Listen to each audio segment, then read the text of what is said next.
Hi there, my name is Lucas Weiss, and I am the host of the Weesesports Quarantine Chronicles. For today's episode, I'm joined by Chris Cotillo, the Boston Red Sox writer from MassLive.com. In this episode, I chat with Chris about his meteoric rise in baseball media, breaking news at such a young age, his approach to covering the Boston Red Sox, and his advice for young baseball writers looking to break into the industry. The Weesports Quarantine Chronicles is available on YouTube, Apple Podcasts, and Spotify. So make sure to like, rate, watch, and subscribe to all three of those channels. Now let's get to episode 59 with Chris Cotillo on the Weesports Quarantine Chronicles. All right, on today's episode of the Weesports Quarantine Chronicles, I am joined by Chris Cotillo. He is a Boston Red Sox reporter for MassLive.com. Chris, welcome to the podcast. Yeah, thank you for having me. I appreciate it. My pleasure. Even though you do cover the Red Sox, I'm from Toronto. I feel like most people that are, of the fans of both the Blue Jays and the Red Sox are most often enemies. For tonight, we can put our different allegiances aside for this podcast. I think the hockey rivalry is probably a little bit stronger, personally, but yeah, no kidding. Especially how your Bruins have beat up on our Leafs the last couple of years. Don't remind me. But yeah. No, for sure. But listen, really happy to have you on, and I'm gonna get into your really amazing meteoric rise at such a young age in a bit. But I just want to talk about the unique challenge it is for you and all of baseball media right now. Of course, the start of summer camp, aka spring training 2.0. What's the challenge like for you to cover this, where the player access, you don't have any one-on-ones, it's all through Zoom, and we're still in July and there's no live baseball yet, Chris? Yeah, it's been different. We just started being able to get back into Fenway on Friday, so 4 days ago, and there's a rule where only one person per outlet can go. So my partner, Chris Smith, and I have been alternating, pretty much going every other day. And as you said, all access is done via Zoom. So you don't get to see the players. You don't get to have those conversations. You get to kind of guess who's on the field from hundreds of feet away. And with all of the protocols and all of the rules that they've put in place against disclosing who has COVID without their permission, we have to kind of play the guessing game and seeing, I haven't seen this guy for a couple of days. I wonder if he tested positive or something like that, which is a very unfortunate spot to be in, but it's what the league decided to do. So baseball writers all around the league are trying to do it. But yeah, it's there's a lot of things that, going to Fenway, I've been twice so far, that it's a lot different than it has been, previously for me. I think, you're thinking about, I have to fill out a survey, a symptom check before, I have to be cleared for work at the gate, I have to have a temperature check, obviously, wear a mask in my Uber over there, windows are open. That's kind of a little bit scary situation. Here in Boston, everybody's wearing masks all the time, so that's good. And then you get into Fenway, and the reporters are distanced from each other in the press box. TV guys get to sit outside. Cameramen get to sit in the stands. We don't get to roam around at all. We don't get to use the elevator. So there are a lot of little differences that happen. Obviously, covering glorified batting practice in July is the biggest change in all of that. And we'll see what happens when the games start. But as long as this thing is still raging, I think the access we do have has gone really well so far, considering I didn't know if we'd be allowed in the ballpark at all. And I guess it just depends on the team, Chris, but are you going to be covering games live from Fenway in the press box? Will you be traveling? What are the sorts of protocols that the Red Sox are doing? Yeah, we haven't figured it out at Mass Live quite yet. I think that we're going to definitely be alternating if it's the same system to do every home game. We haven't talked about travel. If everything's done via Zoom anyway, then the point of I don't think the risk is going to outweigh the reward on the travel aspect of things. Just getting on a plane, going to something. The Red Sox have 9 games in Florida. I would pretty much bet against going there right now. So And I don't even know if we're allowed to go to Canada. I don't think we are. So Yeah. there's a few games in New York, take the train or drive down that I think are possible. But this thing's changing every week, as you know. It's changing actually every day. So until those things happen, it's kind of impossible to tell on travel. But as long as we're allowed in Fenway, I'd assume that either Chris Smith or myself are going to be there. And then, Chris, for you, I mean, normally in a 162 game season, it's a grind, but there are a lot of different stories to tell. Now it's such a challenge to figure out stories to write about, given that, baseball won't be starting for a couple more weeks.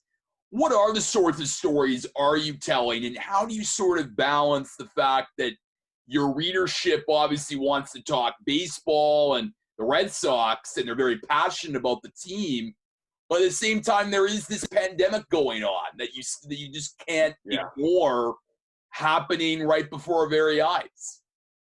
Yeah, that's a huge challenge, and that's something that I've talked about with my friends on the beat in the last few days. It's like, we want to be talking, obviously, the stories, the health and safety protocols, the stories that these guys have to basically change their routines that have been ingrained in them since they were, toddlers playing baseball, and that the whole world's upside down, and all of the challenges related to testing and guys testing positive. The Red Sox now have 4 guys, including Eduardo Rodriguez, their opening day starter, who have tested positive. Like that's the kind of thing that affects baseball, and obviously is virus related. But how much do we want to get into the ins and outs of the testing versus the ins and outs of the bullpen competition? Because there's only so much time, there's only so many questions we can ask, and so we're trying to balance it. It's not easy. It's not, in spring training, it's an information overload normally, just with everything that's going on, in a normal world, pre-COVID and everything. And now it's been adding that to it. I think, in the way that I put it on Twitter, I think there's some sports writers that have put out there that they feel guilty writing about, milestones or bullpen competitions, or they feel, that it's not right or ethical to be talking about those things when so many other things are going on. Personally, for me, I get it. I get that there's people that are against this season going on, but I'm not an infectious disease writer. I'm not someone who covers epidemiology. I cover baseball, and I'm trying to do my best to cover the intersection of really what's going on in the country with what's going on in the baseball field. And I think a lot of people are finding that this is an escape for them. I feel like, at least in my life, and I know it's a unique situation, and I'm only one of a few people that get to actually go into the ballpark and go to Fenway, but it marked a new phase in this whole pandemic for me. It's like, all right, I'm really returning to work, back in Boston, going to the park. The 2 days I've gone have been absolutely beautiful. So I think, you're seeing guys hitting BP. By the end of July, you're going to have people have talked about how sports are a great distraction so much. And by the end of July, early August, you're going to have not just golf and NASCAR and MMA on TV anymore. You're going to have baseball, football, and hockey back. Baseball, basketball, and hockey. Excuse me. The NFL. It looks like they're going to plug through and just follow and have a regular season. So it's I think it's good to talk about the ins and outs of the baseball stuff. I think people like that distraction, and so far the readership's been really good on stuff that is pure baseball. Obviously, I don't think you can have an article without the word COVID or coronavirus in it, because every single thing is impacted. But why are they taking 30? Why are they taking 30 players on the roster and extra relievers? Well, because there's a pandemic, the season's 60 games, and here we are. So all those things play into each other, but it's trying to be delicately mixing all that. I want to ask a Red Sox related question before we get into your career in sports media. And that, of course, was the big trade that happened all before this whole pandemic hit us with Mookie Betts. And with Mookie Betts and David Price going to LA. But given David Price opting out this year and Mookie Betts, who knows what's going to happen there. I mean, probably he's going to test the free agency market, but who knows now given the pandemic. Do you think the Red Sox won the trade? I mean, it's extremely hard to say that a trade that's going to impact teams for 5 or 6 years is won or lost in the first 2 months. But I think it's safe to say that the Red Sox side of the deal looks better, right now than it did back then. The Dodgers, who have been so close. We lost the World Series 2 years in a row, and also had a great team last year, and are trying to capitalize on this core, which is like the best core and best talent in baseball. I would argue, and a lot of other people would. They're trying to capitalize on that and decided, let's go all in. Let's trade 3 young players in Alex Verdugo, who will be in the majors this year, Peter Downs, who's a top prospect now in the Red Sox system, and Connor Wong, who's the third piece, but is actually in Major League camp for the second time with the Red Sox and has really impressed people. They traded those 3 for a year of Mookie Betts, 162 games, and 3 years of David Price paying half of his deal. And obviously, with completely their focus on 2020. We add Mookie to this mix. We have a really good team. We add Price to the pitching staff, maybe him coming to the National League. And now things are different. You have 60 games of Mookie guaranteed. I know one season equals one season in the minds of many, but it's 60 games versus 162. And that's not what they traded for. It's not like this is the Dodgers' fault at all.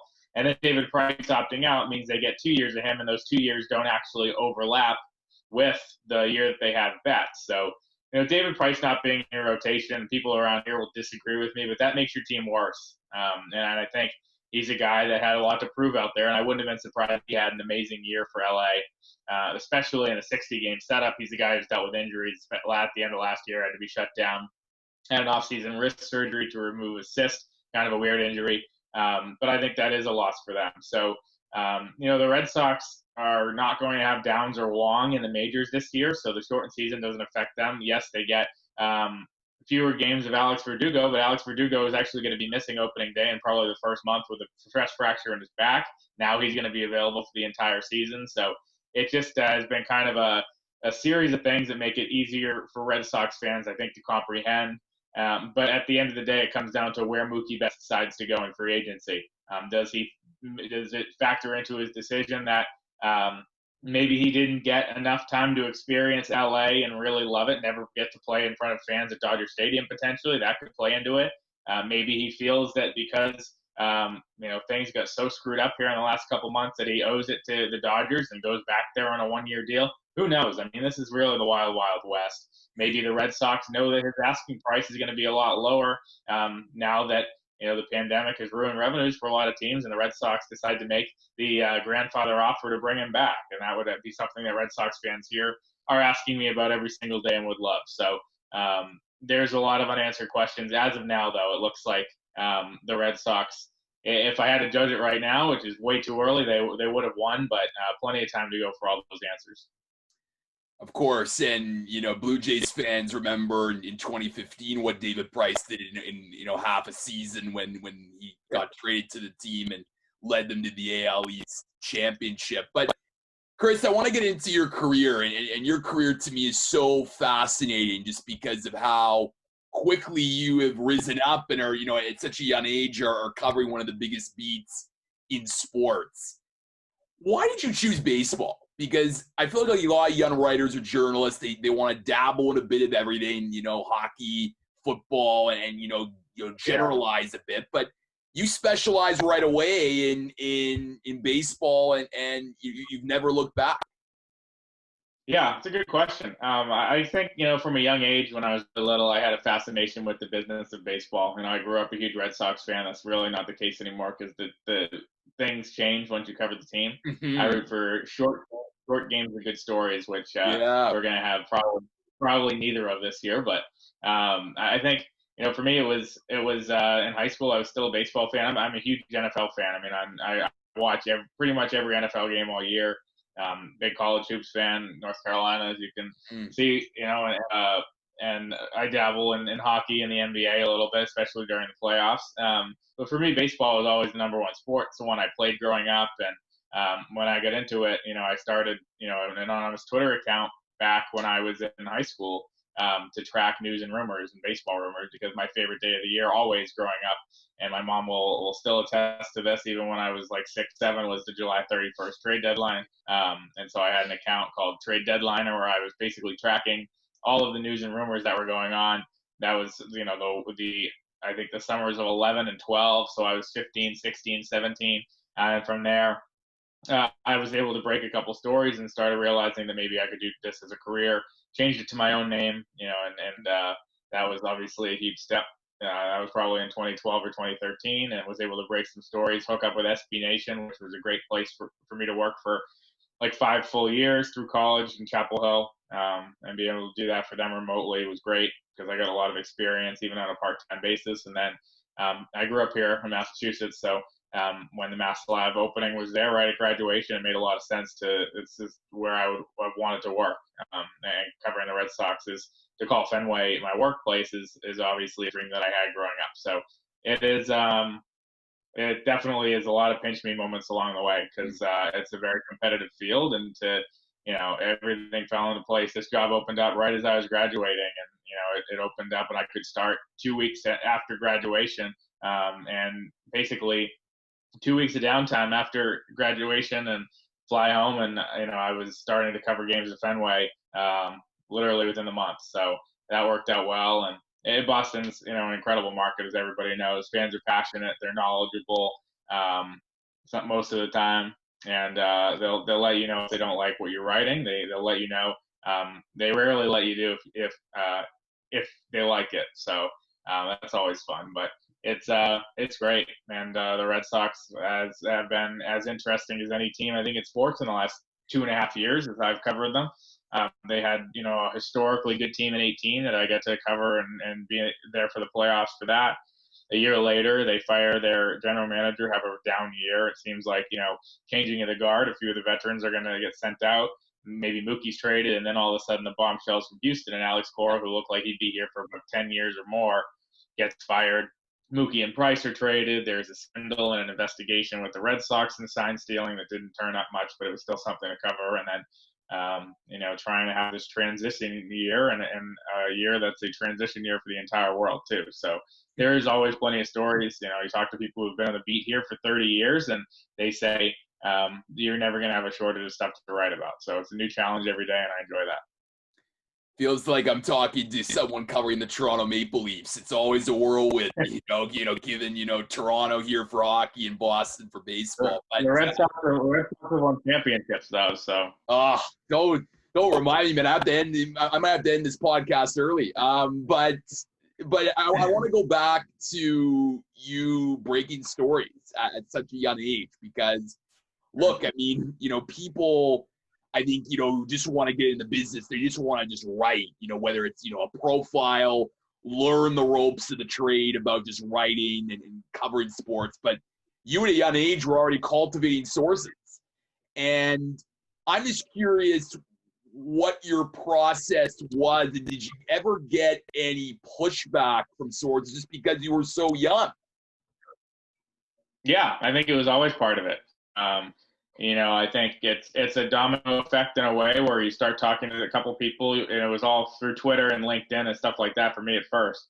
Connect with agents, connect with team executives, if a player follows you, connecting with him.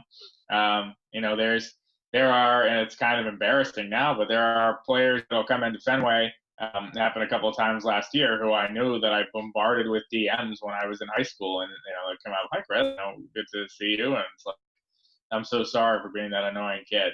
And a lot of times people didn't take me seriously, which I understand. But there was enough people that wanted to give me a chance and respected what I was doing, trying to be a centralized news source for baseball stuff. And once you break one story, you're looked at as credible. And so if you're hearing something and tell, another agent or a new general manager or something, they respect you and they've heard the name, and it kind of spreads that way. There's a lot of people around that time and 13, 14, and 15 that we're trying to break in, I think, and do that kind of breaking news thing. I think, saw a lot of people try and do it with some success. A guy named Robert Murray in Wisconsin is someone that, we basically were on parallel tracks for a long time, and I think he surpassed me. He became a huge newsbreaker, working alongside John Heyman and then Ken Rosenthal, and still, is kind of more on the insider side than I am. For me, the insider thing, it kind of faded away. I don't do much of the national insider stuff unless I stumble upon something now. I still obviously have connections in the game, but trying to focus that in on the Red Sox, I think it's interesting to be focused on that one team. You try to establish relationships, but I know that there's 11, 12 other beat writers at other papers and people who've been doing it way longer than me that are also trying to do that. So I'm just thankful for the people that helped me at the beginning. They know who they are. I'll never say their names out loud, obviously, but to go up to GMs at the winter meetings in 2013 as a kid who was literally in high school and have a couple of them, just be kind. They don't owe anybody anything. They definitely don't own some snotty Massachusetts high school or anything. So it's cool that it's cool that it wasn't it's something that just came and went, that I went into some other direction in college or after school, that it started being the basis of a career. I'm super lucky, super blessed to have those moments that I did in 2013, 2014, and I'm glad that I've been able to stick around at least for a few years. What was the first story that you broke? And before you broke it, how nervous were you? Because, I feel like this is almost like the moment where it's like, if you strike out on this one, it may be hard to get your credibility back. Yeah, no, it's actually kind of the opposite. It's kind of nothing to lose. Also, no, true. Yeah, you're 0 for 0, 0 for 1, right? So you just try again. Yeah, exactly. If this trade is real, I have to go to AP Government first thing in the morning, and if this trade does not exist, I have to go to AP Government in the morning. Right. And so obviously you want to be right. There was some smaller things, I think. I think I had like Carlos Zambrano to the Long Island Ducks and some independent ball stuff like that in 2012. The two big ones that stand out during the winter are 13-14. Ricky Nolasco signing with the Twins and Doug Fister signing with the Nationals. They were kind of back to back and big. Those guys you don't even remember those names now, 7 years later, but those were two of the best pitchers in baseball that year. Ricky Nolasco got a $50 million deal from the Twins, and Doug Fister was pretty shockingly traded from the Tigers to the Nationals right at the beginning of December. So I was able to break those before.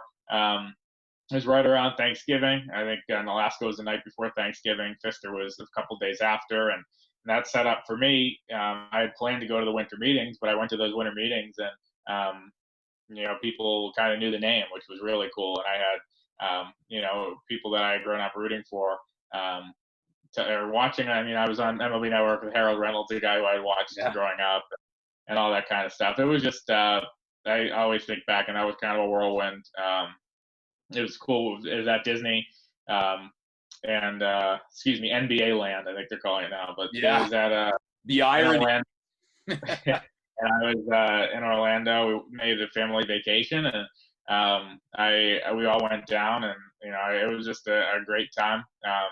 And I continued to break some stories over the next few winters. SB Nation was great, very flexible schedule while I was in college, and tried my best. But when those moments when you put something out, at 18 or 19 years old, and there's an hour lag before someone confirms it. I remember my dad not pacing around the house. It was like, you just tweeted that out? Is that true? I said, yeah, I'm pretty confident in it. He goes, well, no one's confirmed it. Are you sure? It's like, well, now you're making me doubt myself, So thankfully all that stuff came through, and it's a cool feeling to beat people on it, and would be the worst feeling in the world if it was wrong. So I'm glad that I didn't have any major misses. Have you had because when I think of insiders, I think of John Heyman, Ken Rosenthal, Jeff Passan. Have any of those guys did any of those guys come up to you and congratulate you or rib you a bit for beating them on a story? Yeah, they were. That was the coolest part, I think, is those guys I followed on Twitter and admired, and especially Ken, seeing him on TV for so long, and when you follow, those were the big three in baseball. There's other guys who are Jerry Krasnick, Jason Stark, some of those other guys at ESPN, and obviously the insiders have changed a little bit over the years. John Morosi and Tim Brown at Yahoo, some of those national guys.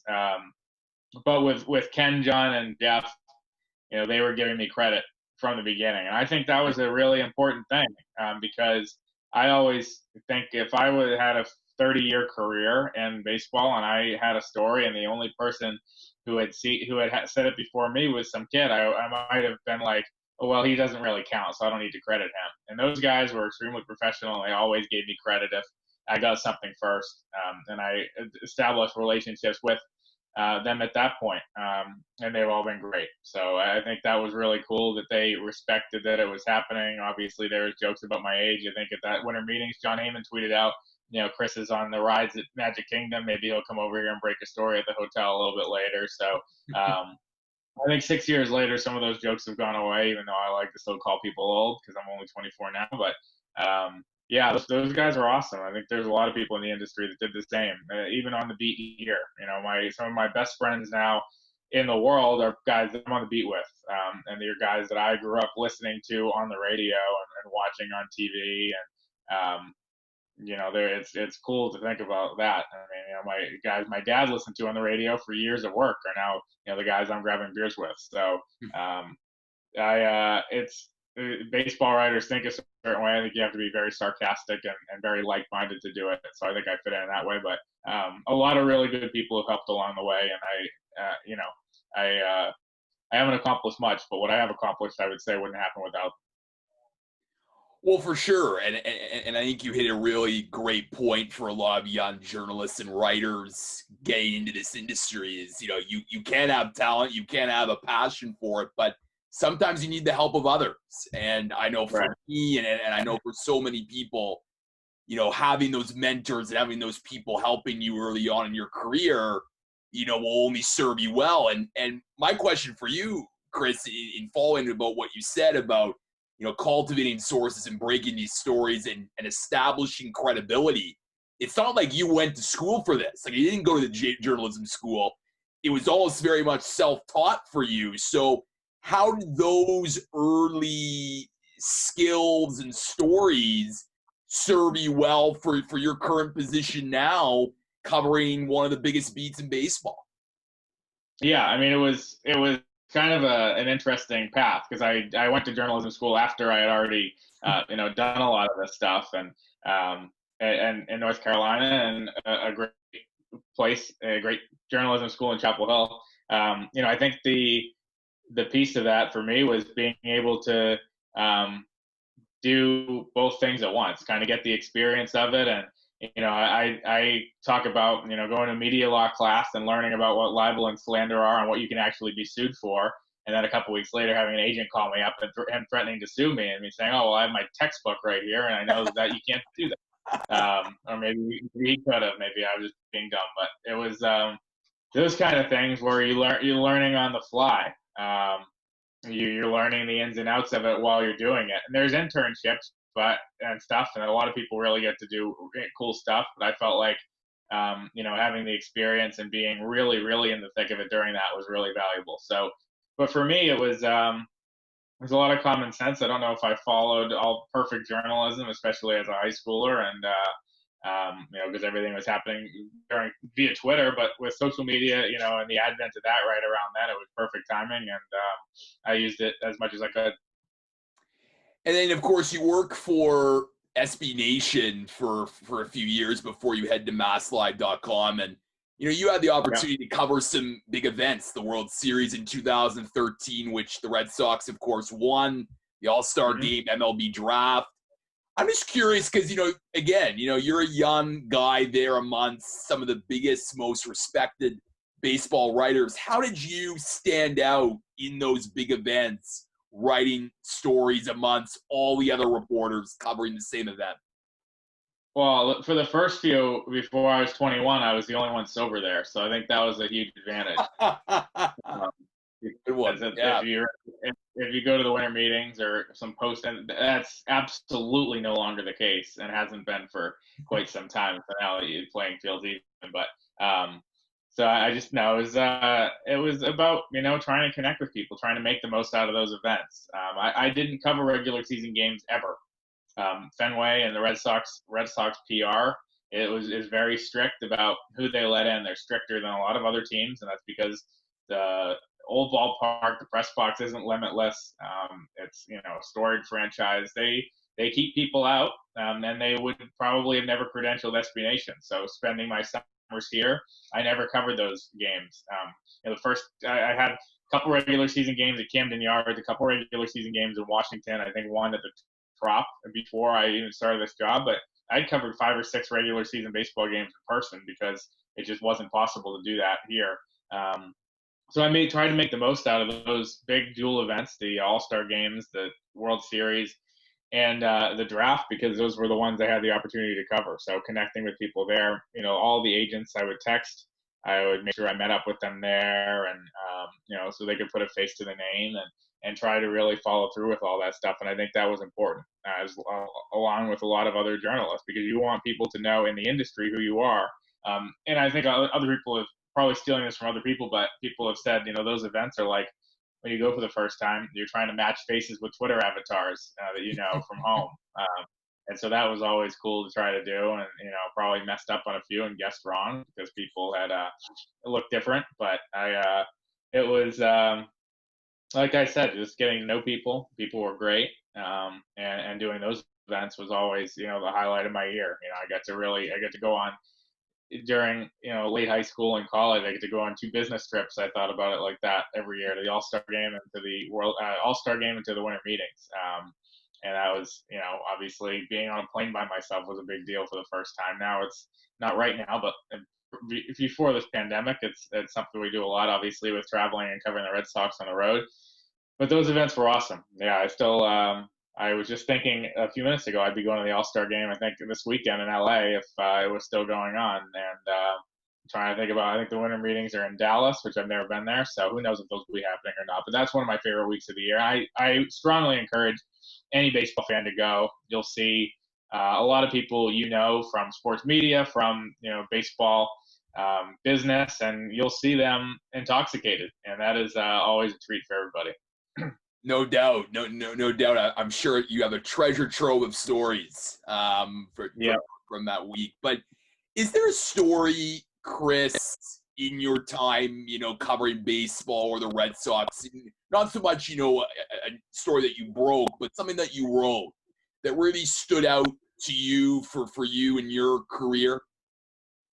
Yeah, I think my favorite story I wrote, and I kind of doubled down on this a few weeks ago and did a follow-up piece, is a guy named Daniel Bard, who was a reliever for the Red Sox back in 2010 to 2012. Around then, he was a dominant reliever, and he got the yips, and basically he was with like 6 or 7 different minor league organizations and had like a 75 ERA at single A, like recorded 2 outs, walked 15 guys, hit 3 batters, like just could not get it together mentally.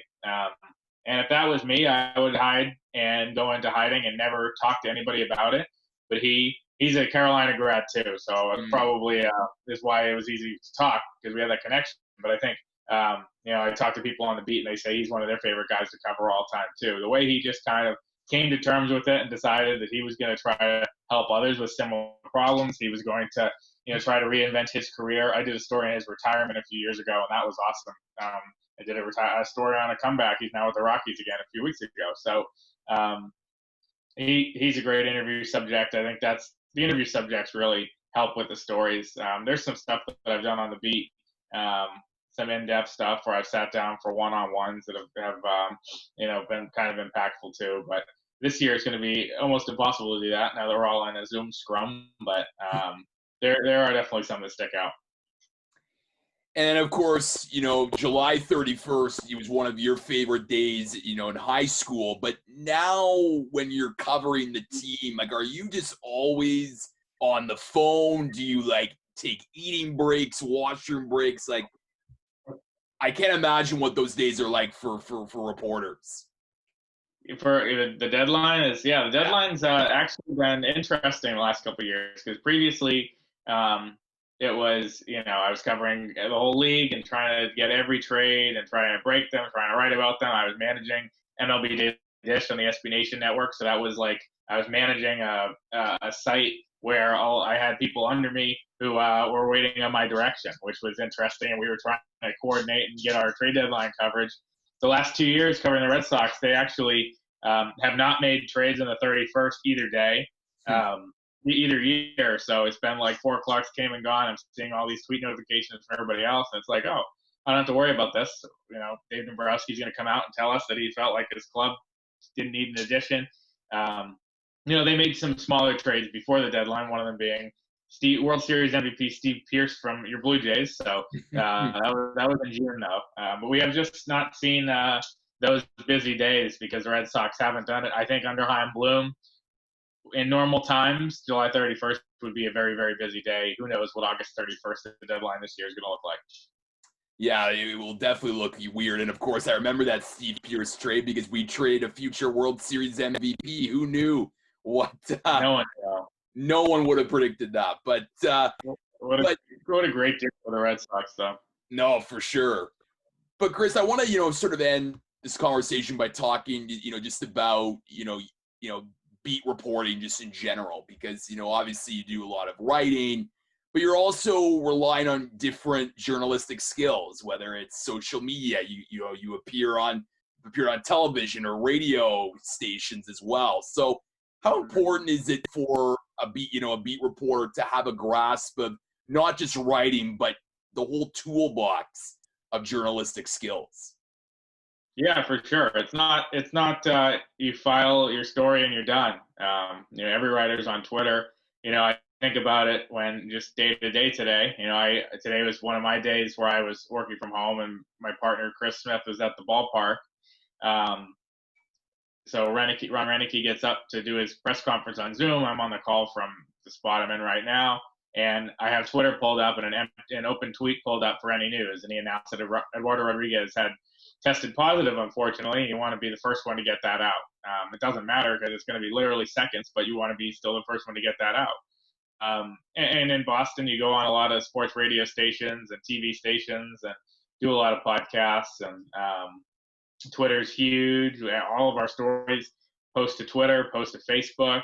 It's all about trying to get Google involved and trying to write headlines that Google's going to pick up and Bleacher Report's going to pick up. And there's a lot of behind the scenes stuff that I don't think people realize. It's not, you file and let it go. It's rare now. I think a lot of copy desks, even papers have gone away, but it's rare now that you even get someone to look at your stories. So you become a self-editor a lot too. So it's a multifaceted job. I think at Mass Live, we have a lot of people. We do a lot of Facebook Lives. On the Red Sox, we did some during the 2018 playoff run, but leave those more to the Celtics and Patriots guys. I think it fits that a little bit better. I have a podcast now at Mass Live called the Fenway Rundown, which has gone pretty well in its first few episodes. We had Colin McHugh, who made some interesting and comments that were newsworthy early in the negotiations, where he said, you can't make this mandatory for guys. You got to let them opt out, which I think was a foreign concept to people at that point. Ended up obviously being newsworthy. And Blaze Jordan, who's the Red Sox third round pick, and some other people as well. So that's been cool, to add the podcast part.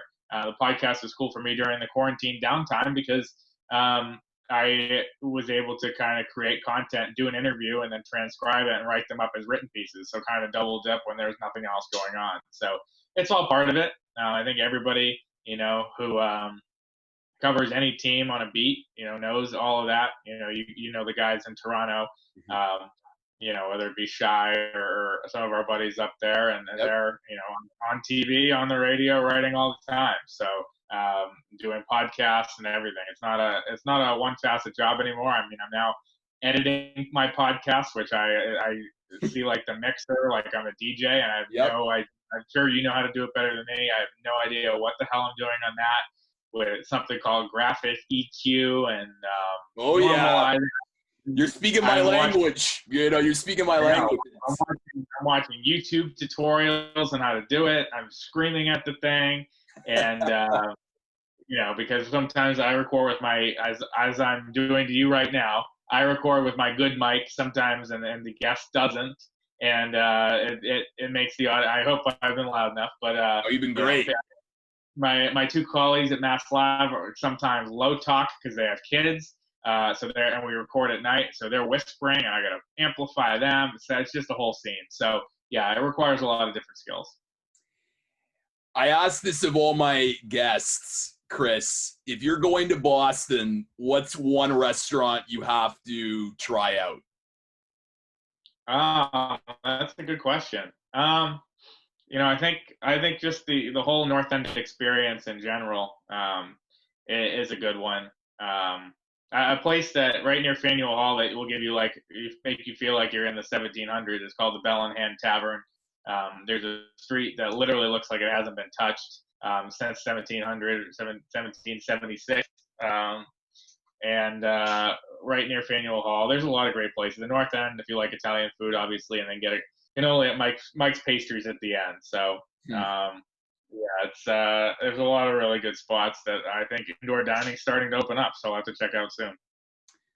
Chris Cotillo, he's the Boston Red Sox reporter for MassLive.com. Make sure to check him out on Twitter. He's one of the most engaging baseball follows on Twitter. Chris, thanks so much for joining me on the Weesports Quarantine Chronicles. Thanks so much for having me. I appreciate it.